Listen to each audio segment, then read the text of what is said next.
Stop. Before you scroll past this, know that the person you trust most in your life right now may be manipulating you. And the scariest part? You're letting them. And you don't even know it. What you're about to hear isn't a list of fun facts. These are 7 psychological truths that most people spend their entire lives never learning. And once you know them, you will never see yourself or the people around you the same way again. Stay with me.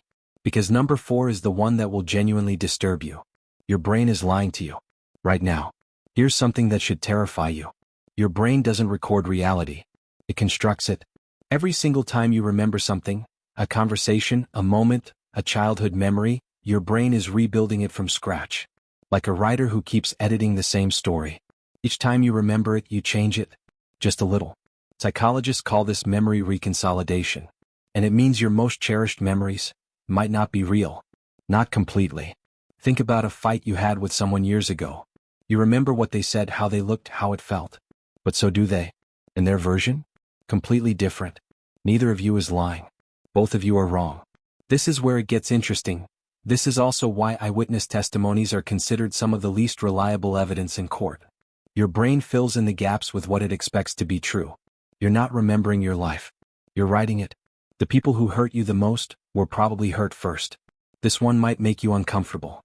There's a psychological concept called hurt people hurt people. And it's not just a quote you see on motivational pages. It's backed by decades of clinical research. People who grew up in cold, critical, or abusive environments often develop something called insecure attachment. They never learned how to love safely. So when they get close to someone, they either push them away or they pull them in so tight they suffocate them. Think about the most toxic person in your life. A parent, an ex, a friend. Now ask yourself, what happened to them when they were young? I'm not saying this to excuse bad behavior. I'm saying this because understanding it gives you power. When you stop seeing people as villains and start seeing them as wounded, you stop giving them the ability to wound you. But here's the scary part, not every wounded person will heal. Some choose the wound. And that's where you have to walk away. Loneliness is more dangerous than smoking 15 cigarettes a day. No, seriously. A 2015 meta-analysis, one of the largest studies ever done on human health, found that social isolation increases your risk of early death by 29%. That's worse than obesity. Worse than physical inactivity. We were never built to be alone. Your nervous system, your immune system, your heart, all of it is wired for connection. When you're isolated, your body enters a low-grade threat response. Like it's constantly waiting for danger. Here's what makes this dark. Most lonely people don't look lonely. They're posting. They're laughing. They're fine. Have you ever been in a crowded room and felt completely invisible? That's not a mood. That's your nervous system sending out a distress signal. Most people ignore this until it's too late. Connection isn't a luxury. It's as biological as breathing. You are being manipulated. Every single day. By design. This is the one. There's a technique used by marketers, politicians, cult leaders, and yes, people in your everyday life. It's called intermittent reinforcement. Here's how it works. Imagine a slot machine. You pull the lever. Sometimes you win. Sometimes you don't. But it's that unpredictability, that maybe, that keeps you hooked. Now replace the slot machine with a person. They're warm with you. Then cold. They praise you. Then ignore you. They make you feel chosen. Then they make you feel invisible. And instead of walking away, you try harder. You obsess. You wait for the next moment of warmth. That's not love. That's a psychological trap. This is the same mechanism used by abusers, toxic partners, and even social media platforms. The algorithm doesn't show you everything. It teases you. Because maybe drives more engagement than certainty ever could. Think about someone in your life who makes you feel like you're constantly chasing their approval. Now you know why. Your fear of failure isn't about failure. It's about identity. Most people think they're afraid of failing. They're not. They're afraid of what failure would mean about them.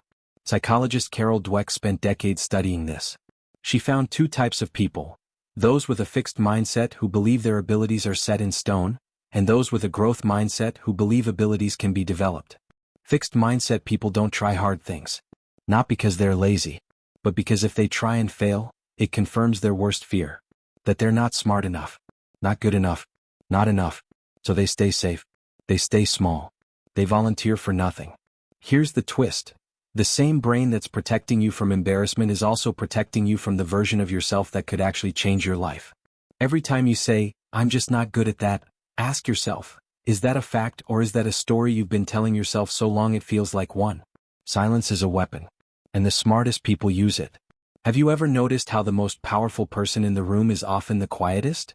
There's a psychological principle at play here. It's called the power of the pause.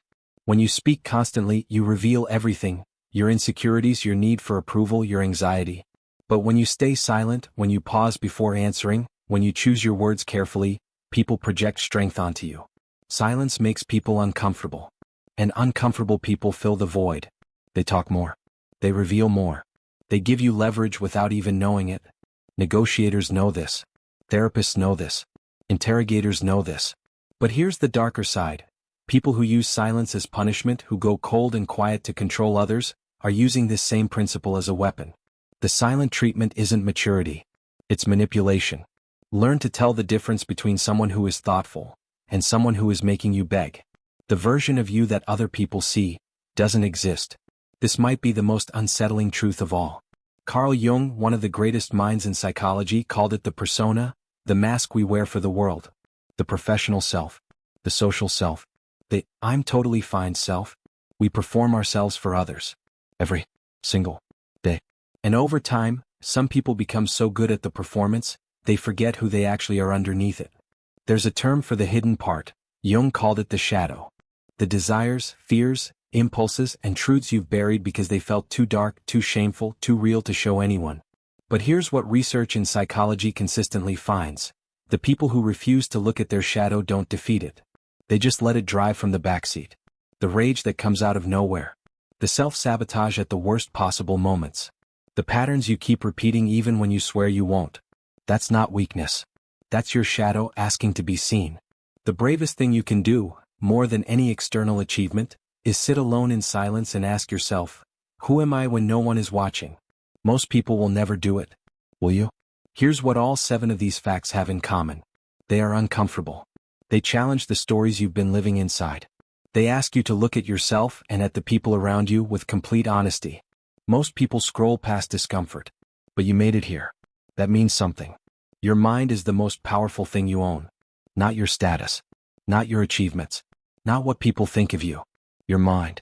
And understanding how it works, how human behavior actually works, is the ultimate unlocking. If this made you think differently about yourself or someone in your life, share it with one person who needs to hear it. And if you want more psychology that challenges how you see the world, subscribe to MindUnlockedX. We don't do surface level here. We go deep. See you in the next one.